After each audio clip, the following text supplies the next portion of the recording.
Hi nice people. জীবন এই জীবন কেমন হওয়া উচিত আপনি মনে করেন? জীবন হওয়া উচিত একটি নদীর মতো, যে সবসময় বয়ে চলে নিজের পথে, বাধা পেলেও থেমে থাকে না, বরং তৈরি করে নেয় নতুন করে। জীবন হওয়া উচিত আকাশের মতো, যে সীমাহীন, মুক্ত, স্বপ্নে ভরা। জীবন যেন এমন হয় যেখানে মানুষ নিজের মতো করে চলতে পারে, কথা বলতে পারে, নিজের মতো করে এগিয়ে যেতে পারে, আবার মাটিতে দাঁড়িয়ে থাকতে পারে মাথা উঁচু করে। জীবন হওয়া উচিত একটি ফুলের মতো, নিজে ফুটে আবার চারপাশে সৌন্দর্য ছড়িয়ে দেয়।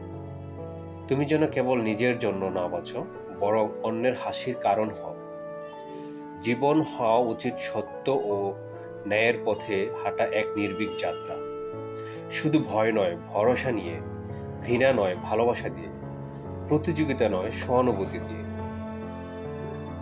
জীবন হওয়া উচিত একটি সততা, যা আপনাকে আয়নার মতো গর্বিত করে, অর্থাৎ আয়নার মতো স্বচ্ছ আপনাকে গর্বিত করে। সাহস, যা ব্যর্থতার মুখে মাথা উঁচু করে দাঁড়ায়।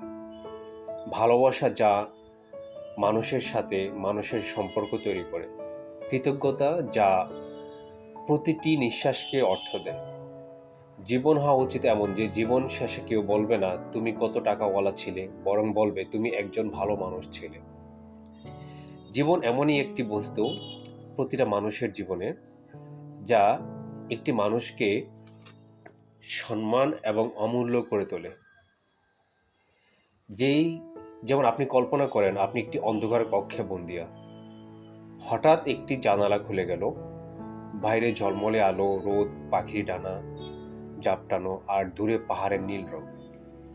সেই মুহূর্তেই বুঝতে পারবেন আলো কতটা দামি, মুক্ত বাতাস কতটা প্রয়োজনীয়। আর সেই জানালা বা সেই উইন্ডোটি হলো আপনার জীবন।